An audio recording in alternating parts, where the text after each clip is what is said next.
नमस्कार भक्तजनों, भगवान शिव बहुत ही दयालु हैं, बहुत ही करुणा में हैं। वे अपने भक्तों द्वारा की गई थोड़ी सी पूजा और आराधना से भी प्रसन्न हो जाते हैं और अपनी कृपा निराधार वर्षा की तरह अपने भक्तों पर बरसाते हैं। श्रावण मास में भगवान शिव का गुणगान गाती हुई उन्हीं के द्वारा सुनाई गई श्रावण मास की महात्म्य की कथाओं का हम श्रवण करते हैं। आइए आज की कथा का हम आरंभ करते हैं। भगवान शंकर ने ब्रह्मा पुत्र सनत कुमार से कहा, अब मैं तुम्हें शनिवार व्रत की विधि और महात्म्य कहूँगा, तुम ध्यान लगाकर सुनो।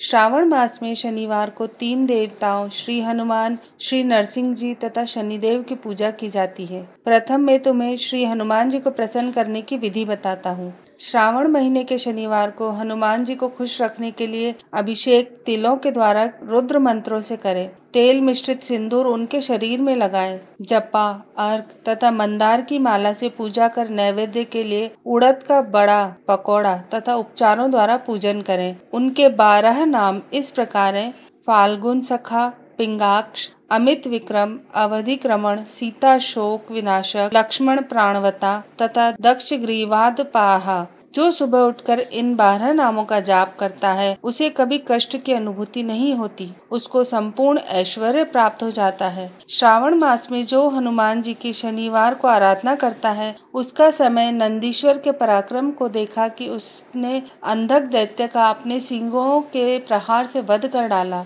मैं नंदी के इस कार्य से बहुत प्रसन्न हुआ और मैंने उससे वर मांगने को कहा। तुम जो वर मांगोगे उसे मैं अवश्य पूरा करूंगा। नंदीश्वर बोला, मुझे कुछ नहीं चाहिए, आप मुझ पर प्रसन्न हैं, इससे बढ़कर मेरे लिए और क्या वरदान हो सकता है। फिर भी संसार की भलाई के लिए आपसे प्रार्थना करता हूँ। आज श्रावण मास की अमावस्या है। आज के दिन गौ के सहित मृतिका बैलों का पूजन हो और कामधेनु सदृश मेरा जन्म हो। मनुष्य भक्ति द्वारा प्रत्यक्ष गौ तथा बैलों का पूजन करे। गेरू से तथा धातुओं से उनके शरीर को सजाए। सिंगों को सोने चांदी से मढ़े। दोनों सिंगों में रेशमी गुच्छे बांधकर चित्र विचित्र नाना रंगों से मिश्रित कपड़े को पीठ पर ढककर गले में सुमधुर आवाज करने वाली घंटियां बांधे। दिन में गांव के बाहर ले जाकर शाम को घर वापस ले आए। खली बिनौले उन्हें खाने को दे। जो ऐसा करे उनके यहाँ गोधन की वृद्धि हो। मैंने वृषभ से कहा, तुमने जो मांगा है वह सब तुमको अवश्य मिलेगा।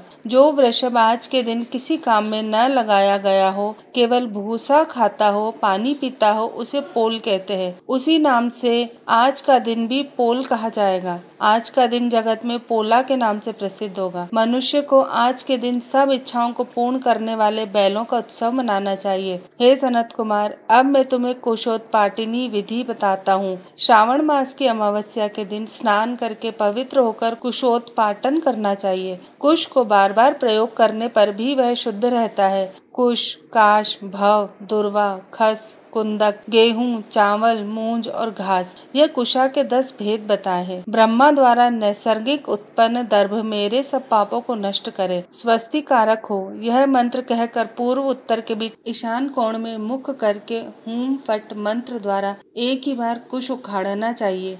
जिन कुशों के अग्रभाग सूखे न हो, ऐसे हरे रंग के कुश देव कार्य और जपाति कर्म में, जड़ रहित कुश पितृ कार्य में रखना चाहिए। देव कार्य और पितृ कार्य के लिए 7 पत्र के कुश उत्तम बताए गए हैं। मध्य में पत्र न हो ऐसे अग्रभाग सहित आदेश प्रमाण कुश पवित्रा में रखने योग्य है। ब्राह्मण के लिए 4 कुश का पवित्रा, क्षत्रिय के लिए 3 कुश का पवित्रा, वैश्य के लिए 2 कुश का पवित्रा और शूद्र के लिए 1 कुश का पवित्रा देना चाहिए। उत्पवनार्थ के लिए वर्णों के लिए 2 पवित्रा होते हैं। 50 का ब्रह्मा तथा 25 का विष्टर होता है। पवित्रा को आचमन करते समय हाथ से न निकाले।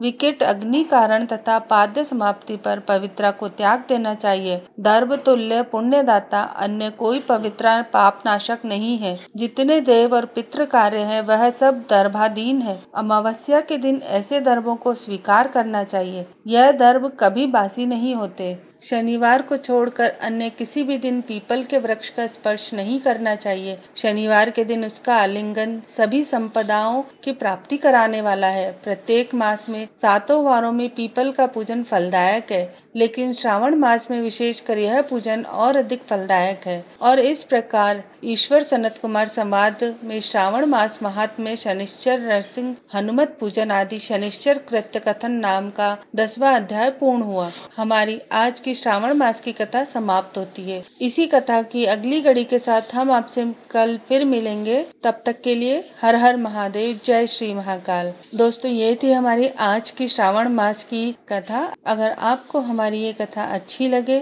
तो इस वीडियो को आप लाइक करिएगा। हमें नीचे कमेंट्स करके बताइएगा कि आपको हमारी कथाएं कैसी लग रही हैं। इस कथा को अपने परिवार और मित्रों के साथ भी शेयर करिएगा, ताकि उन्हें भी शिव और माता पार्वती का आशीर्वाद प्राप्त हो सके। और सबसे जरूरी, हमारे चैनल को सब्सक्राइब जरूर करिएगा। धन्यवाद।